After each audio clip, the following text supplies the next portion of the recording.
Bueno, buenas noches. Tengo el gusto de presentaros a todos ustedes a Manolo Ruiz Torres, porque Manolo ya vino aquí una vez antes de la pandemia y Manolo fue un compañero mío de coche durante mucho tiempo, junto con uno de los fundadores del foro, que Paco Arias, uno de los que empezaron también aquí con Paco Benítez, y yo me acuerdo que era la época en que empezaba yo a escribir cositas, porque yo escribía poesía, empecé relatos, y él me asesoraba, me decía, fue para mí muchas veces como un padre en el mundo del literario, porque me abría muchos caminos, ¿no? Abría muchos caminos. Me dijo que lo primero que tenía que hacer en Cedro, ponerme de alta, que sí, que eso también al que lo escribe interesa, ¿no? Yo tardé casi 15 años en hacerlo, en hacer de apuntarme en Cedro, pero fui tú que me... Es decir, que los consejos los seguí él. Cedro, antiguamente pagaba mucho. Antiguamente cuando había el canon digital, entonces cada vez que había un reproductor de algo tenía que pagar un impuesto, y ese impuesto iba a esa... Es como la sociedad de autores, pero es algo parecido. Cobraban por los derechos de reproducción de tus obras. Entonces tú te dabas de alta, tu obra te daba de alta, y entonces pues recibías. En esa época, ¿verdad? Llegaban, por lo menos yo llegaba a cobrar 100 y pico, 200 euros con el primer libro, por haber escrito el primer libro, de derechos de reproducción. No tenía nada que ver con las ventas ni nada, sino que ya tenía, se repartía entre todos y tal. Después ya cambió todo el canon digital, se cambió la ley y ya una porquería. Ahí es cuando me apunté yo. Este año yo creo que son 10 o un céntimo por cada reproducción o algo. Yo este año nada. No, yo he sacado 32 y pico y son 3.200 reproducciones, es decir, que creo que es más o menos, no sé, que parece... Pero bueno, que es una miseria comparado con esto. Pero bueno, pero está bien, que después si tienes las gafas, te cambian las gafas, te dan derecho a cambiar las gafas, a los dientes, en fin, que tiene asistencia social y tal. Tontería, pero está bien. Y los bolígrafos. Los bolígrafos, sí. Bueno, pues ya que nos hemos desorientado un poco de lo que debería decir, que Manolo fue...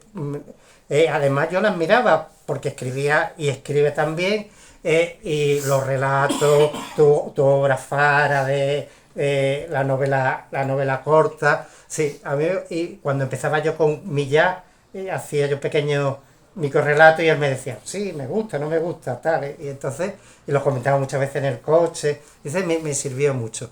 Y entonces, ahora me ha sorprendido, después de estos años dedicados a la literatura, que diese este giro tan radical como la cocina, pero yo no pienso que sea tan radical, porque yo pienso que un químico, mi hija decía que un café con leche era una disolución, es decir, que algo químico, es decir, la cocina y la química yo creo que está relacionado. ¿Sí o no? ¿Tú qué piensas? Ese giro, ¿por qué has dejado fundamentalmente el mundo de la literatura y has pasado a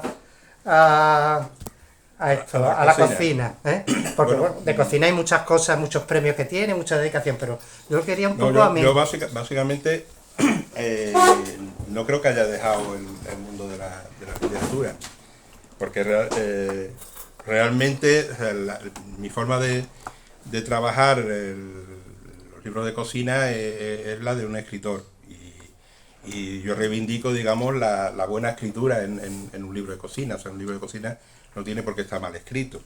Entonces lo ideal sería que los recetarios los escribieran cocineros, y los libros de cocina, pues digamos, los libros de gastronomía los escribiera alguien por lo menos que sepa escribir, que muchas veces te encuentras en los dos campos que fallan, ¿no?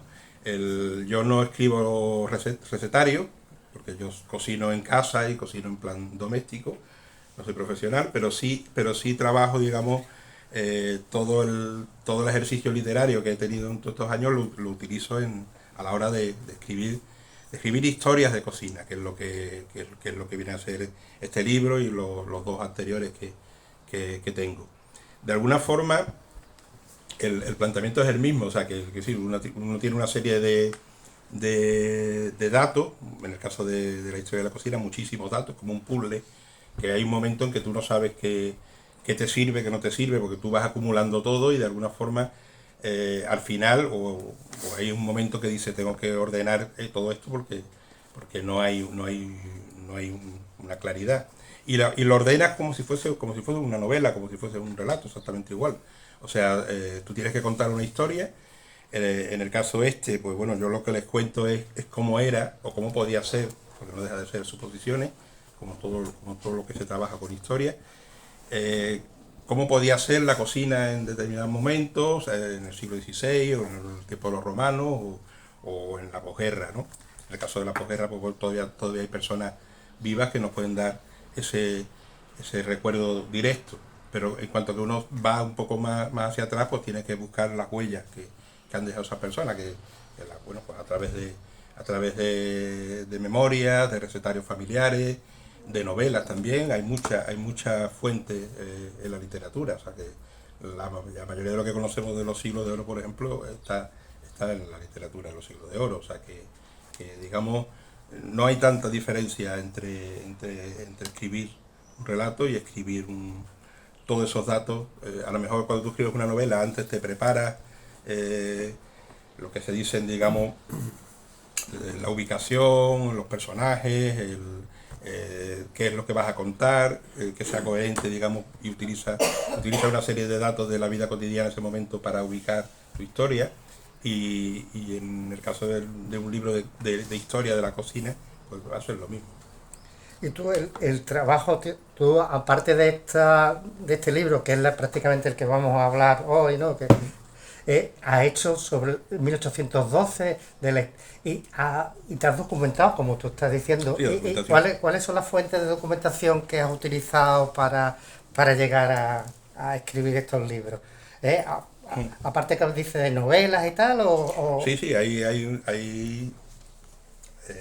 bueno, hay fuentes directas, en algún caso son fuentes directas, o sea, que existen recetarios, existen libros publicados, a partir de que se inventa la imprenta, pues empiezan a publicarse. Lo que pasa que sí es verdad que los libros que se publican en ese momento son libros de alta cocina, digamos, cocina de reyes, cocina de nobles, y ahí había una laguna enorme porque es una cocina que no tiene que ver con la cocina de supervivencia, que es lo que suele hacer las clases populares. Sí ocurre, y sí es verdad, cosa que esto lo estamos viendo de una forma eh, exagerada, ¿no? O sea, que de un año a otro se están descubriendo muchísimos recetarios familiares, algunos muy antiguos, del siglo XV, del XVI, y entonces eso sí nos está dando una información ya más cercana de cómo era la cocina de las clases más populares. eso de los archivos históricos, o cómo los consigues tú, esos recetarios. Bueno, yo no estoy hablando solo de mi trabajo, estoy hablando de gente. Hay un programa a nivel nacional de recuperación de recetarios. En el caso mío, pues bueno, es un poco azaroso, ¿no? O sea, que cuando yo empecé para los libros del 12, digamos en cocina histórica, pues sobre el 2005 por ahí, no había nada, no había absolutamente nada. Entonces, pues hay un trabajo a ciegas, hay mucho de leer mucho, de ir a archivos. Yo estuve en el archivo de Cádiz, en el de San Fernando, en el archivo de Marina también en Madrid. Y bueno, ahí recopilas datos. La mayoría de las veces son datos que no te van a servir, o a lo mejor te lees un libro y de ahí sacas una línea, ¿no? O sea que realmente hay mucho trabajo de ese tipo, ¿no? Y después Esa línea te sirve para tirar también. Claro, tú vas sacando y vas tirando. Y después ya con esa información que tienes de lo que ocurre en ese momento, en ese lugar, en este caso en el Cádiz de las Cortes, Cádiz San Fernando, pues digamos lo comparas con los recetarios que se conocen. En algún caso recetarios publicados, como digo, y en otro caso, en aquel momento, pues bueno, me pasaron un manuscrito y bueno, eso me ayudó. Lo que sí ocurre es verdad que a medida que vas publicando es más fácil. Todo lo difícil siempre es empezar, ¿no?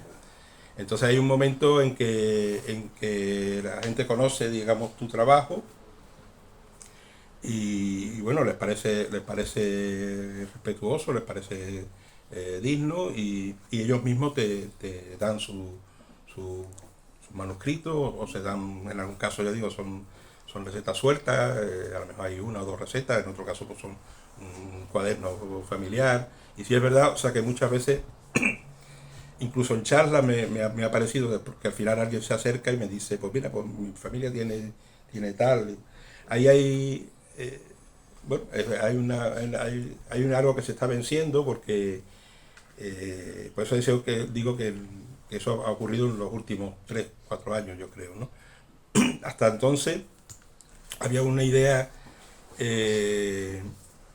primero de pensar que tenía o muy poco valor o mucho valor. Eso me he encontrado yo también a la hora de encontrarme con gente que ofrecía, digamos, el recetario de su familia, ¿no? En algún caso lo tenían olvidado porque dice, bueno, esto es una cosa que tenía mi abuela o tenía mi bisabuela, entonces no le daba la importancia que, digamos, que tenía. Y en otro caso le daba una excesiva importancia, porque pues, no, yo he oído que esto vale, que te dan Pero 6.000 euros. para sacarte dinero, ¿para Sí, qué? sí, sí, sí, ¿Para claro, qué querías claro, sacarte sí, dinero? claro, sí. Yo, esto yo he visto que en una subasta te dan 6.000 euros, y bueno, yo llevo usted una subasta, ¿no? O sea, Pero le hacías copia de pertinente. no, eso era, digamos, hablando, o sea, Sí. no, ellos no te enseñan cómo se llama. Ni te lo enseña, es decir, solamente te Pues mira, yo negociaciones tengo, sí, previas. sí, sí, claro. Vamos, digo, son pocos casos, ¿no? Pero que sí me he encontrado también esa situación.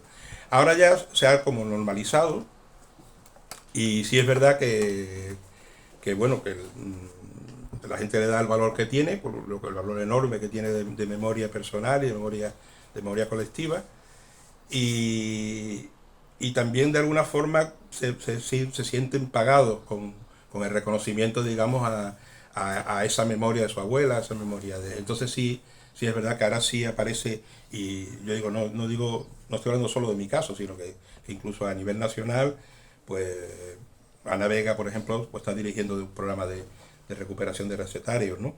Entonces, sí es verdad que a medida que eres más conocido, pues lo tienes más fácil porque te lo mandan, ¿no? En el caso de ella, bueno, ella ha sido premio nacional, publica en El País, o sea, una persona que tú sabes que ese trabajo pues, va a tener una utilidad, ¿no? ¿Y desde dónde empieza la cocina histórica gitana? ¿Romano, fenicio? ¿Desde dónde se inicia este libro? Este libro, la receta más antigua es romana. Hay una referencia anterior a algo fenicio, pero que no existe receta, claro. En el caso lo que existen son pues, lucubraciones, digamos, sobre piezas que se han encontrado en yacimientos. En el caso de romano, pues se encontró unos restos de hueso de conejo y caracoles. Entonces, pues ahí se supone que había un guiso Colegio Cargol. de conejo y caracoles. Claro, y eso sí me sirve por la parte que tiene de ficción, ¿no? Porque no deja de ser como toda la literatura es ficción, empezando por la poesía, que creemos que es lo más verídico. Ficción no quiere decir mentira, ficción es ficción. Por cierto, que también ha escrito varios libros de poesía, Sí, bueno, poemarios.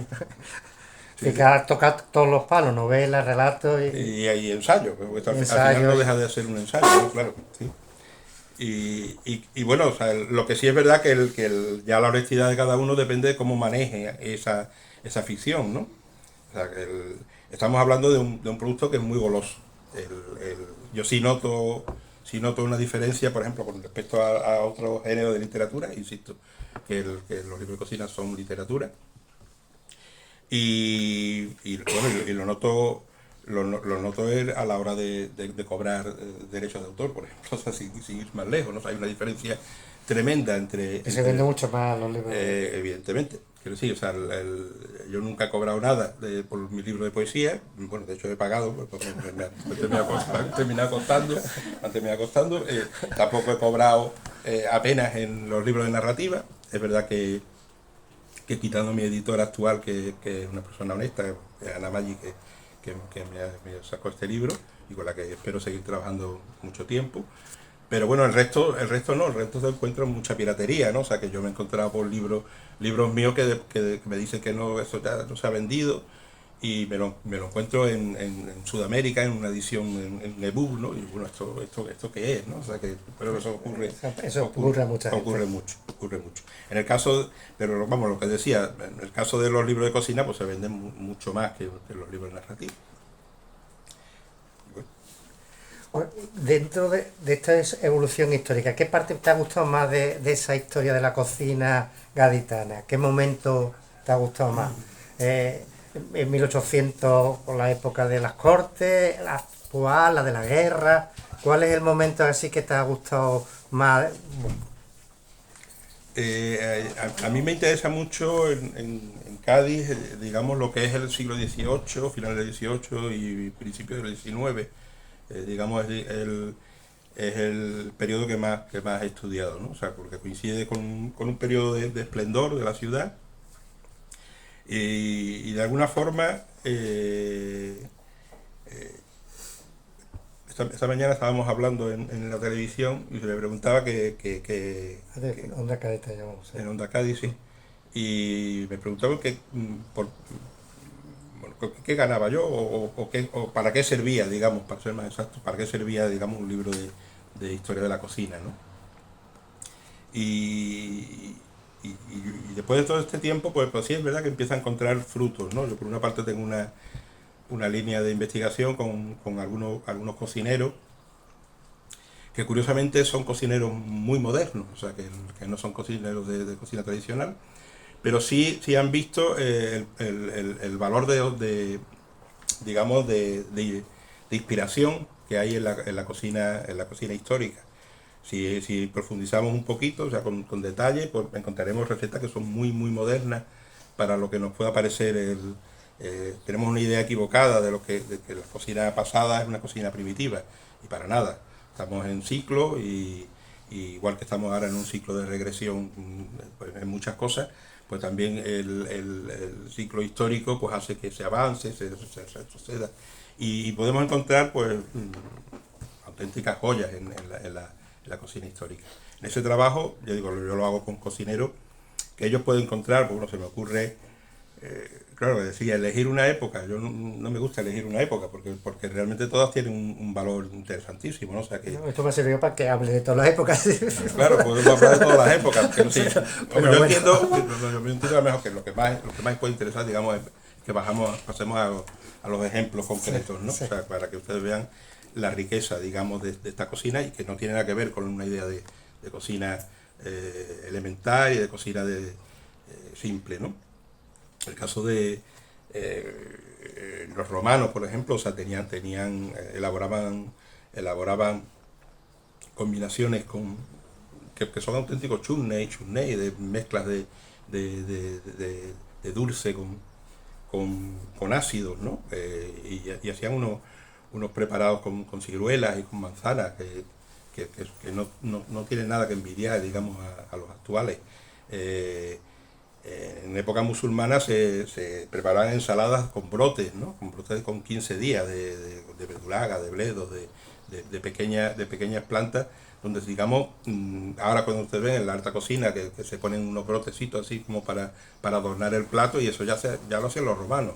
Los romanos, por ejemplo, hablando de un recetario muy concreto de Columela, que es del siglo I, elaboraban una carne de membrillo que es absolutamente fascinante, ¿no? O sea, porque ellos la cuajaban en mosto de vino, en mosto dulce, zumo de uva dulce, porque no era vino, era mosto, y después la mezclaban con tropezones de granada, de granos de granada, y con conserva, que es una especie de fruta silvestre, ¿no?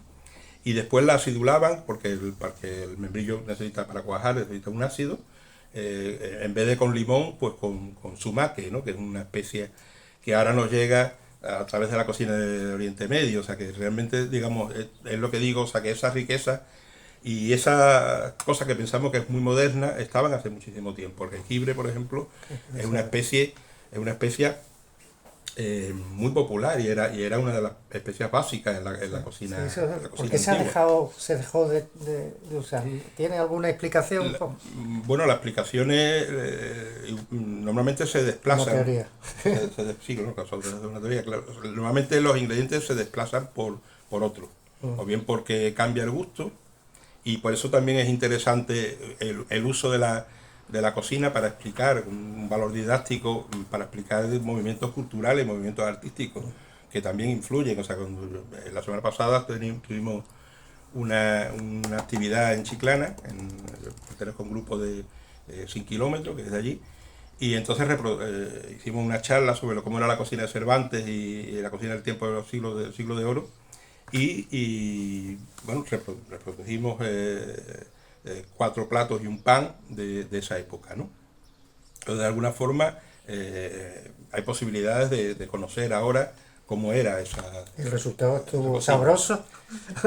Sí, claro, el resultado era sabroso porque hicimos una selección, claro. Hicimos una selección, o sea que tampoco hay que lanzarse, que todo lo pasado generalmente fue peor, eso sí hay que decirlo, en todos los sentidos. Al mirar al pasado, al mirar nuestra memoria, pues tenemos que ver qué es lo que era de bueno, ¿no? O sea que, por ejemplo, hablando de la cocina de los siglos de oro, una cosa que no dije entonces, lo digo ahora, había una receta que era unos pies de cerdo metido en un flan. Eso sí, incluso el más moderno, si lo pone en un plato, nos lo tira a la cabeza, ¿no? Entonces, claro, gustó ese plato, sí, vamos, gustó lo que nosotros elegimos para ofrecer, digamos, la muestra. Estamos hablando, no sé, el recetario de Martínez Montiño puede tener 600, entre 500 y 600 recetas, ¿no? De ahí hay muchas que se pueden aprovechar y hay otras que no, que es mejor olvidarlas, porque está bien, quiero decir, la evolución del gusto depende de muchas cosas. A veces es arbitrario, a veces es injusto y otras veces es muy razonable, ¿no? Entonces, en el caso, por ejemplo, del jengibre, que es un caso que yo creo de los injustos, ¿no? Sí. El jengibre se usaba mucho en la cocina, especialmente en la zona andaluza, porque tenemos la influencia de la cocina andalusí, ¿no? Pero por ejemplo el menudo, que es algo que puede sorprender, el menudo hasta el siglo XVI, digamos, cuando empiezan a entrar los productos americanos, se hacía con canela y con jengibre seco, el jengibre que aquí llegaba, ¿no? Y llega el pimentón y llegan los chiles y el sabor ese picante, digamos, desplaza porque gusta más. Entonces muchas veces, ¿por qué se abandona unos? Porque lo que llega nuevo nos gusta más y se queda. La importancia. Pudo ser por motivos económicos también, ¿no? El motivo económico influye y no influye. O sea, que es fundamental. Claro, una cosa que sí es importante, yo creo que se sobreentiende, pero no lo he dicho. O sea, que no podemos hablar de una única cocina. Estamos hablando de una cocina muy estratificada, muy diferente según la clase social. Entonces, hay una alta cocina, que es la cocina que nos llega por los recetarios, y hay una cocina de supervivencia. La cocina de supervivencia es brutal, quiero decir, o sea, que estamos hablando de que prácticamente hasta bien avanzar el siglo XIX se comía la clase popular, la clase más popular, que estamos hablando que en Europa significaba sobre el 80% de la población, o sea, no estamos hablando de poca gente, comía básicamente lo mismo aquí que en Lituania, que en Croacia, o sea que cambiará, digamos, el producto que tenía, pero básicamente todos comían productos alrededor del pan y de harinas de cereales. Eso era la base de la mayoría de la población. Entonces, cuando se reivindica muchas veces la cocina de las abuelas, digo, bueno, vamos a ver de qué abuelas estamos hablando, porque la mayoría de las abuelas tenían una cocina muy, muy limitada. O sea, y cuando reivindicamos esa cocina, estamos hablando de la cocina que ellas hacían en los días de fiesta, los domingos. A partir del 14, y por eso sí es importante, entre el 14 y el 16, sí se produce, digamos, un pequeño cambio social y empiezan a aparecer otros estratos sociales, digamos, de gente que sin abandonar la pobreza, sin que podamos decirle que eran clase media, porque no llegan a ser clase media, ni muchísimo menos, están más cerca de la pobreza que de la supervivencia digna, pero sí tienen un poquito más de salario y se puede permitir, digamos, a imitación de las clases altas, que es lo que ellos ven, pues, permitir más ingredientes. Lo que pasa es que hay una cosa curiosa y bueno, ya me despisto para contestarla. Entonces, en esas clases populares y en esas clases emergentes, entonces, el factor fundamental a la hora de organizar su menú es la economía. La economía no solamente de lo que cuestan los ingredientes, sino la economía de medios, la economía de tiempo de elaboración, de cercanía de los ingredientes, de estacionalidad, de que sean los productos de su momento.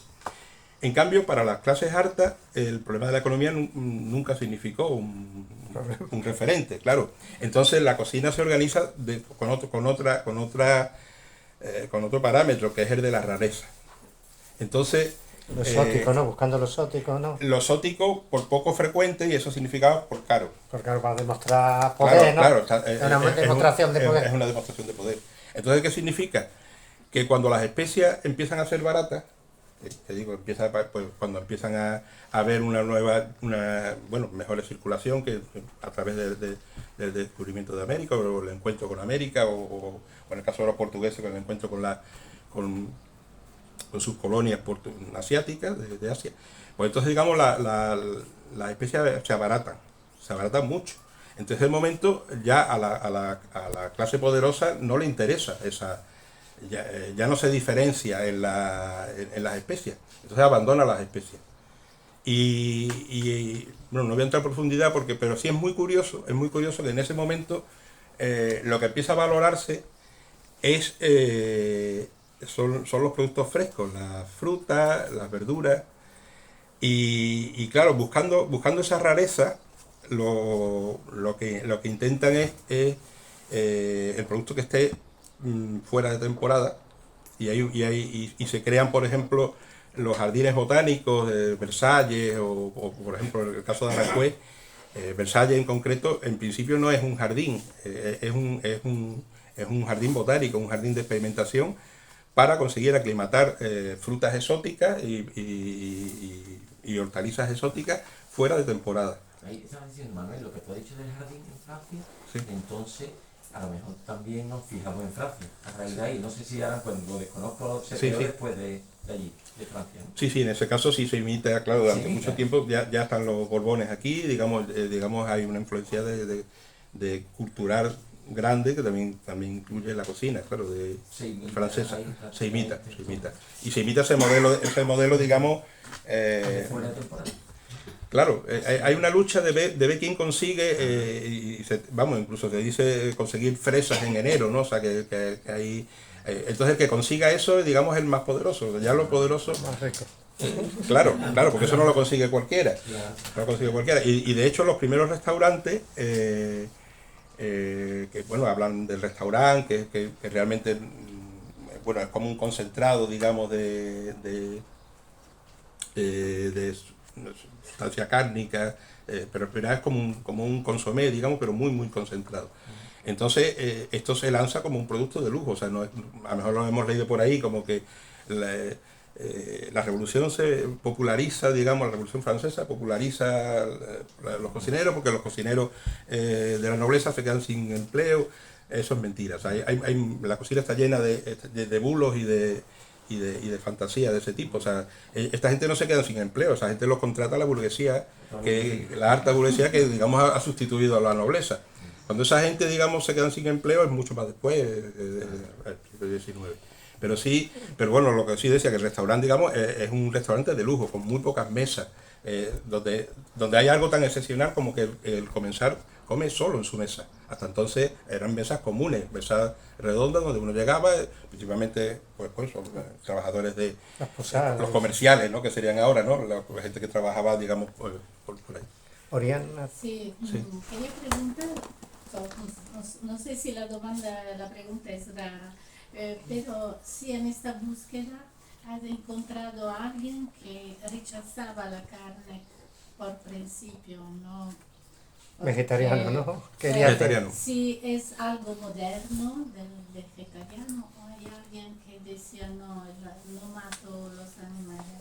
No, no, a mí me interesa mucho el tema vegetariano, de forma cultural. No soy vegetariano, soy omnívoro, pero bueno, pero quiero decir, o sea, no sé, vegetariano no quiere decir.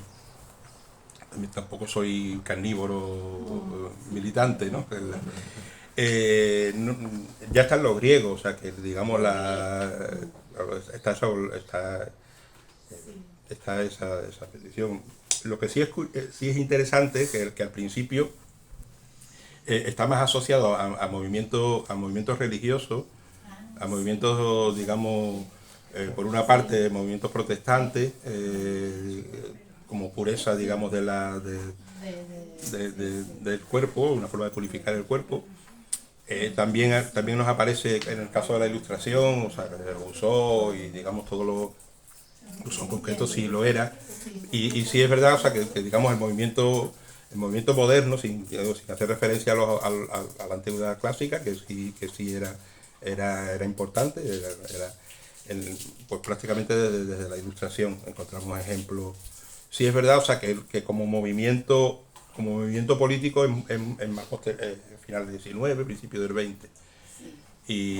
Y sí también es interesante que en contra de lo que piensa la mayoría de la gente, el movimiento vegetariano al principio era vegano, o sea, que era estrictamente vegetariano. O sea, digamos, no es que el vegano sale del vegetariano, sino al revés. Hay un momento que hay una parte de los vegetarianos estrictos que deciden, bueno, pues incluir, digamos, huevos, o vaticinios, leche y otra serie de productos.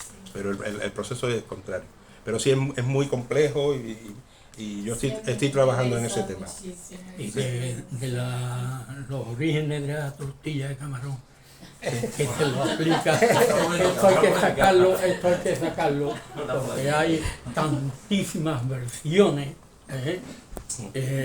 Yo tengo, así lo voy diciendo, de que los orígenes de la tortilla de camarones radican en Cádiz, en la calle Soprani, por una señora genovesa, Pauleta, que se llamaba en aquella época. Entonces iba a los corrales de pesca, a lo que era la parte de Santa María, cogía los camarones, se cogía de todas maneras y aprovechaba. Por eso decía anteriormente que sí se buscaba también la economía. Tanto así que hasta el día de hoy es uno de los platos más emblemáticos y más reconocidos desde aquella época. Tanto que hubo un gallego llamado Santiago que le dio envidia de que esa señora se puso rica y quiso un invento más o menos que se pareciera a aquel. Inventó el pescado sobre usa. También tuvo su éxito, pero no llegó como ha llegado la tortilla de camarones a nuestros días. Para mí ha sido uno de los inventos en la gastronomía de la época más importantes. Es verdad, pues mentira, yo lo he contrastado en varias ocasiones y el camino me lleva a Pauleta. Bueno, ¿Tiene algo que decir? Ahí tengo mucho que decir, pero bueno. Vamos a ver, o sea, que cuando tocamos los mitos, pues tenemos problemas. O sea, que yo creo que de hecho yo tengo una tortilla de camarones en mi página web, o sea, que creo que la gran aportación de la cocina gaditana es la tortilla de camarones. Pero el origen es otro. Porque bueno, conozco la historia de Pauleta, como usted dice. El caso de Pauleta es una narración literaria, o sea, que aparece en un cuento que publica, en un relato, para ser más exacto, que publica un deán no recuerdo ahora el nombre, pero es un deán de la Catedral de Cádiz, y lo publica como a finales del 19, contando una historia que dice que pasó en Cádiz a mitad del 19. He hablado antes, o sea, que la literatura puede ser una buena fuente de encontrar platos. En el caso pues bueno, primero hay que ponerlo en duda porque estamos hablando de un relato fantástico, un relato donde aparecen fantasmas, donde, quiero decir, conocemos el relato, entonces si nos creemos eso tenemos que creernos también lo de los fantasmas. Y después, por ejemplo, en el caso de Pauleta, es muy curioso porque él no es capaz de decir en qué momento, quiero decir, de dónde procede, en qué momento hace esa historia, pero sí sabe perfectamente el pueblo donde nació, que yo lo he buscado y no aparece, por lo menos en Google no aparece, y sabe exactamente el día y la hora a la que llega ella a Cádiz, porque llega curiosamente cuando está la matanza del trienio liberal en 1921. Bueno,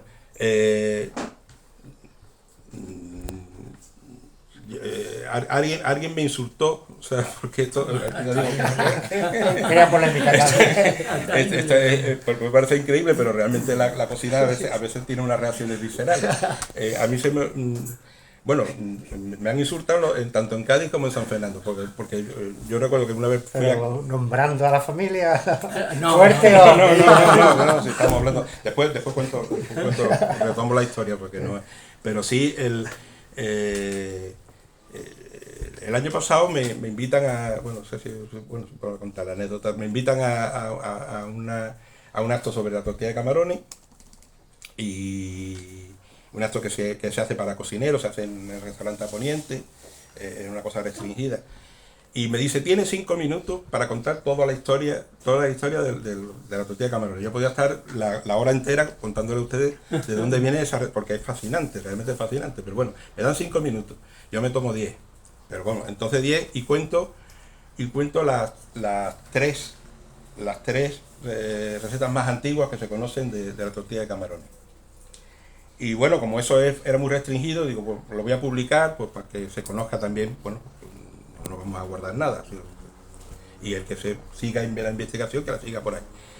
Y de pronto, recuerdo que estaba en Tetuán, y de pronto me llega una serie de avisos en el Facebook, tal, y claro, yo veía, muy bien, porque Manolo es el mayor conocedor de la... Digo, mira, qué bien, digo, hay gente que... Y después ya cuando voy al hotel, pues que no tenía wifi, pues me empiezo a meter y resulta, o sea, que hay una pelea, una auténtica pelea entre un señor que empezó diciéndome, bueno, que yo era ignorante, que y al final, o sea, bueno, yo entré al trapo y le fui su gran teoría era lo de Pauleta, ¿eh? Sí. Él le decía lo de Pauleta, porque es que usted no ha citado, usted está vendido al ayuntamiento de San Fernando, que es el que usted le paga, yo no sé, Cedro no me paga nada, pero el ayuntamiento de San Fernando tampoco. Y me decía, porque usted defiende que es de San Fernando, y yo en ningún momento he dicho que es de San Fernando. De hecho, en San Fernando, por eso decía que la otra vez que me insultaron fue en San Fernando, porque se me ocurrió decir que no se podía decir si nació en San Fernando o nació en Cádiz, entre otras cosas, porque en ese momento era la misma ciudad. O sea, San Fernando y Cádiz eran lo mismo. Entonces, ya discutí si se nació en un barrio o en el otro me parecía excesivo. Pero bueno, y al final, bueno, o sea, que le contesté y él no, bueno, y cada vez decía bueno, más insultos. Digo, bueno, pues no se puede discutir con esta persona. Y el Chato también entraba en el lote, como yo digo. El Chato. La Ventorrillo Chato. El Ventorrillo Chato después, el Ventorrillo Chato es la historia de la tapa, que también es otra historia. Bueno, también hay un problema gordo ahí con la tapa. La tapa todo el mundo la relaciona cuando el rey llega y se... Claro, pero el problema es que esa historia se cuenta para 3 reyes, o sea, porque le pasa, separados 500 años entre sí, o sea, Fernando III, Alfonso entonces realmente Alfonso XII y Alfonso XIII. Pero vamos, retomando la historia muy brevemente. La tortilla de camarones la traen los genoveses. Y ocurre, y la traen los genoveses porque realmente ellos tienen unos buñuelos que la traducción castellano se traducen a veces como buñuelos y otras veces como tortilla, como tortillita, que realmente es verdad que no de camarones, ellos lo hacían con distintos productos, o sea, sobre todo con lo más parecido con los pescados de verdura, con bacalao, digamos, algunos se mantienen, quiero decir, la tortilla de bacalao es que es la misma receta, o sea que la tortilla de acelga o de espinaca, que se sigue haciendo en el campo de Gibraltar, es la misma receta, tal como la traen los genoveses. Lo que ocurre es que aquí se mezcla, digamos, con una receta que venía de la tradición andalusí, que son las tarbinas, que se siguen haciendo en Sevilla, por ejemplo. O sea, que es una papilla de harina y agua muy fría, que en eso coincide también con la receta genovesa. Y bueno, cuando eso tiene la consistencia, cuando digamos ha empapado digamos la harina, pues ahí se introducen distintos vegetales o pescado, porque sí es verdad que siempre ha sido una receta de Cuaresma, una receta que tenía que cumplir la abstinencia de carne, entonces está vinculada a ese periodo, y bueno, se freía. En el caso de Sevilla se sigue haciendo tal como se hacía en ese momento, que se freían tacos de bacalao, y la aportación, digamos, de los genoveses es que ellos trituran todo y lo mezclan, entonces fríen cucharadas. Entonces, si antes hasta entonces la tradición andalusí se freían, digamos, rebozados, era un tipo de rebozado, sin huevo, ellos introducen el que se pueda trocear y que se frían, digamos, en forma de ingredientes picados. Y es curioso que esa receta, bueno, ya digo, o sea, no puede ser de Paulina, porque la receta está publicada en un recetario de mitad del siglo XVII en Pamplona, además, en Navarra. ¿Cómo llega a Navarra? Pues bueno, pues evidentemente pues porque un monje gaditano, yo no me atrevo a decir gaditano, pero bueno, al menos digamos, que pasó por aquí, pues llegó allí y contó la receta, y como allí había camarones, unos camarones distintos a los nuestros, porque eran camarones de río, pues la receta, pues bueno, el cocinero del monasterio, digamos, lo recogió, y ese recetario está publicado. O sea, lo que pasa es que estaba inédito y se publicó en el principio del 2000, me parece. Estamos hablando de Antonio Salsete, que evidentemente Salsete es un seudónimo, no sabemos quién. Después la mezcla, ¿no? También influía, ¿no? La mezcla de la harina. La mezcla de harina. Que cada uno la interpretó echándole más cantidad de una que de otra. Sí. Por ejemplo, Balbino, que inventó también echarle el agua de sifón. El agua de sifón para que la masa tuviese esos encajes. Claro, esa es la evolución ya moderna de la receta, que es a partir de Catalina Pérez y María Picardo en la venta Vargas. Se atribuyen ellos la autoría a partir de que la retocan la receta. Sí, pero digamos el uso de sifón, sifón que después cambia la siguiente generación por agua con gas, está documentado que es María Picardo, digamos, la que lo inventa. María Picardo se lo cuenta, digamos, a Gonzalo, y eso es que lo tiene publicado, o sea, en entrevistas de Diario de Cádiz, y Gonzalo cuenta que quien le enseña a él la receta, porque le dice, ¿usted inventó la nueva receta? Estamos hablando no de la antigua. Sí es verdad que hay que entender qué nos enseña esta receta, pues cómo cambia a lo largo del tiempo. En la receta antigua era una receta que tenía que llenar, que tenías que comer eso y quedarte satisfecho. Entonces, claro, se usaba una harina muy pesada, harina de garbanzo, es muy gorda, o sea, que se le echa mucha cantidad. Y bueno, ¿qué ocurre en la venta Vargas cuando la inventan? Pues que lo primero que dicen, no podemos hacer una tortilla, que la gente se come la tortillita y después no pida nada más. Esto es una venta. Claro, nosotros tenemos que vender. Antieconómico. Es una cuestión económica. Entonces, pues deciden cambiar la harina, primero metiendo proporciones, metiendo más harina de trigo y haciéndola más ligera. Paco, ¿tú querías preguntar? Sí, bueno, su libro se titula Cocina Histórica Gaditana, ¿no? Sí. ¿Qué importancia tiene dentro de la cocina gaditana, dentro de la historia de la cocina gaditana, dos personajes?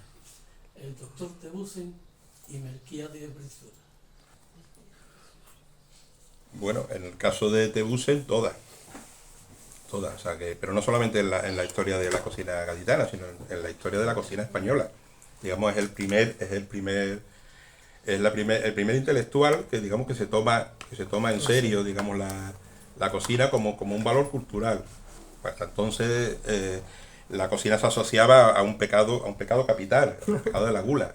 Entonces estamos hablando de una sociedad muy estricta y muy católica, ¿no?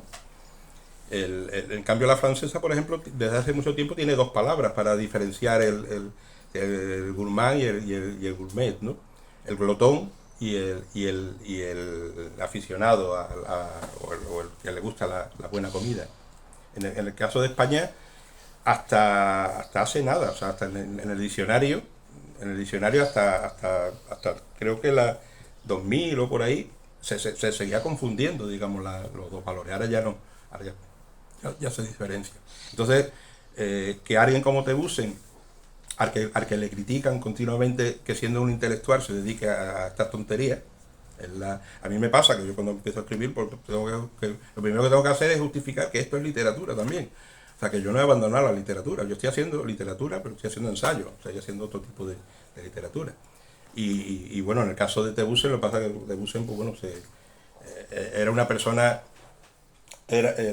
rica por su casa, que también eso es importante, porque si no se entendería, que se permitió, digamos, no trabajar nada durante toda su vida y dedicarse a las cosas que a él le gustaban, que eran las postales y Cervantes y la cocina, ¿no? Pero sí es la gran figura. O sea, yo he trabajado en dos libros sobre Tebusen.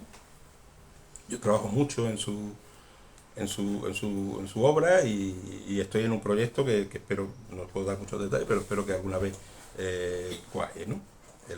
En el caso de Brizuela, me parece un cocinero muy interesante. Cocinero de la transatlántica. La historia también tiene el de positivo que nos da suficiente distancia como para alejarnos del personaje. Parece que el personaje era un personaje muy controvertido y muy complicado como jefe. Pero bueno, o sea, está su obra que es poco conocida, creo que injustamente poco conocida. Su historia de un cocinero, por ejemplo, es una maravilla, y es una historia que se quedó parecía que se iba a recuperar, y bueno, ya ya está en dominio público, pero yo espero que, digamos, que de alguna forma pueda conocerse, digamos, porque sí hace un trabajo a la altura de Ignacio Domene, después a continuación, que digamos de los grandes cocineros mediáticos, ¿no? De principios del siglo XX. La importancia de Cádiz como puerto de mar, me imagino que influirá, aparte de que vinieron los genoveses, trajeron la tortilla, como tú dices, pero que creo que es un elemento muy importante, ¿no? De traer cosas de fuera e incorporarlas. Claro, la cultura portuaria siempre hace pueblos, digamos, muy abiertos, digamos, a lo que llega nuevo, ¿no? Entonces sí es verdad, o sea, que el hecho de que no es casual que digamos la gran revolución, que por eso le dedicamos todo un capítulo a la cocina del Cádiz de las Cortes, ¿no? Porque realmente se cuaja, digamos, una revolución alimentaria que como todos los procesos tradicionales, pues no es inmediato, sino que es un proceso largo de casi 100 años, ¿no? Pero aquí se cuaja, y se cuaja porque éramos un puerto de mar donde además convivían distintos credos religiosos, que también eso es importante a la hora de la tolerancia, ¿no? Distintos países, había una población extranjera de casi un 15% en el tiempo de las Cortes, sin contar, digamos, los sudamericanos que se consideraban españoles a efectos del censo, ¿no? Juan José, quería preguntarte. Un par de cosas. La evolución de las costumbres de las modas gastronómicas nos provoca que de repente el menú reciente de esta provincia haya cambiado dramáticamente. La cocina de fusión se ha instalado en las cartas y demás, y han desaparecido platos y sobre todo tapas tradicionales que había antes y que ahora hay que buscar con lupa. Inconmensurable huevo a la flamenca, que habría que entonar una los calamares riojanas, la carta común de Después ha habido una especie de mudanza geográfica. Yo recuerdo cuando Fernando Quiñones viajaba al campo de Gibraltar, su interés era buscar que yo le llevara al sitio donde se comieran ortiguillas. Y entonces parecía restringido al campo de Gibraltar y hoy se ha extendido a otros lugares de la provincia. Eso por un lado, y por otro, en la nomenclatura de los platos, ¿no? Ahora, con tanta fumé de tortilla, extravaganza, y olvidamos que a menudo eso no es potestad solo de los grandes chefs, sino que la comida popular se ha visto enriquecida con nombres absolutamente suntuosos que no respondían a la realidad del plato. Es decir, mi familia, cuando yo era niño, de vez en cuando ponía sopas imperiales, que consistían en un huevo cuajado con pan y con una salsa más bien pobre, pero el nombre era impresionante. Eso sigue ocurriendo más allá de los restaurantes de la guía Michelin. Se le siguen poniendo nombres contundentes a la cocina de subsistencia. Bueno, contestando a la última. Es que en verdad no hay comida de subsistencia ahora mismo, ¿no? La comida está... Claro, ahora ya no... No comemos para alimentarnos, ¿no? Claro, ahora ya sí se ha producido una democratización de la cocina, que eso es fundamental. Por eso cuando se habla de la cocina de las abuelas, cuidado, ¿no? O sea, que entonces no. Bueno, contestando a tu pregunta... Nos estamos dejando atrás las papas con carne, que yo jamás la vi. Mi madre decía, papa con carne, lo olía de escándalo, todo el barrio lo olía. Pero yo nunca vi la carne. Me pegaba una pesada de laurel. Y un trozo de carne, cuando le... Otra hoja de laurel. De papa, o esa cabrita con fideo, o esas sopas de tomate que rebuscaban todas las migas de los cajones del pan duro. A eso me refería cuando hablaba de las recetas económicas. Después, el que tenía, como me pasa a mí, no tiene problema. Yo voy con 10 kilos gallo, con 10 kilos gallo. ¿Por qué? Porque estoy montado en el dólar, pero ustedes lo compran, que vaya a comprar. Bueno, vamos reconvertirnos ya después de la comida, de la pregunta de Juan José. Con respecto al nombre, realmente es curioso porque la forma de nombrar los platos ha evolucionado también a lo largo de los siglos. O sea que lo que ahora nos parece tan moderno, eso de los títulos que tienen 3 líneas de los platos, es como se llamaban en la cocina de la Edad Media. Los platos se llamaban así porque tenían que contar qué es lo que ibas a comer. O sea que realmente está hablando de la alta cocina, claro. O sea que cuando empiezan a ponerle nombre rimbombante, en el 18 con la Ilustración, y entonces empiezan a poner por nombres, digamos, que no tienen por qué que ver con lo que estás comiendo y tú no sabes lo que vas a comer. Normalmente son homenajes pues a nobles, te vas a encontrar un montón de recetas a la Pompidou, a la tal, que sí tal. Y curiosamente, después de la Revolución Francesa, que cortó tantas cabezas, no cortó esa cabeza. Y la nueva burguesía siguió con esa costumbre de poner nombres pomposos. ¿Y qué es lo que ocurre? Como decía Paco, cuando se abandona, digamos, porque ya no hace falta la cocina de subsistencia, el que puede, pues hay una tendencia, digamos, a imitar al rico y poner platos como nombraban los ricos. O sea que pues de ahí viene pues esas sopas imperiales que bueno están en recetario al menos del 19, o sea que yo recuerdo, ¿no? Y con respecto a lo primero, que sí realmente es importante, existe realmente sí un problema que es la monotonía, digamos, en la oferta que estamos recibiendo en los restaurantes. Eso es cierto, pero también es verdad que el que monta un restaurante monta un negocio. Y entonces el negocio tiene que ser, para que sea sostenible, básicamente tiene que ser viable, o sea, que no desaparezca a los 2 o 3 días. Entonces está muy condicionado al gusto. Después podemos hablar que el gusto está condicionado por la publicidad, por las multinacionales, por muchas cosas, ¿no? Pero realmente el que va a abrir un negocio no se arriesga. Entonces va sobre seguro. Más aún que está ocurriendo un fenómeno también preocupante, que que últimamente los restaurantes no lo abren restauradores, sino lo abren fondos buitres o lo abren especuladores inmobiliarios, gente que no tiene nada que ver ni además no les interesa nada la cocina.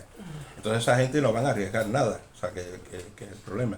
Entonces, solución, pues por la solución del consumidor. Si nosotros no pedimos tataki, pues habrá un momento en que no nos pongan tataki. Pero si vamos a los sitios y seguimos pidiendo tataki y ceviche, pues bueno, pues van a seguir poniéndonos, claro. Bueno, pues ya estamos a punto de cerrar porque sabe que a las 9. Y entonces, lo que quiero decir, la próxima semana, Carmen Parrado, que está ahí, que nos va a hablar su libro interesante de autoayuda, de consejos espirituales, en fin, que está muy interesante. Y nada, y un fuerte aplauso para Manuel.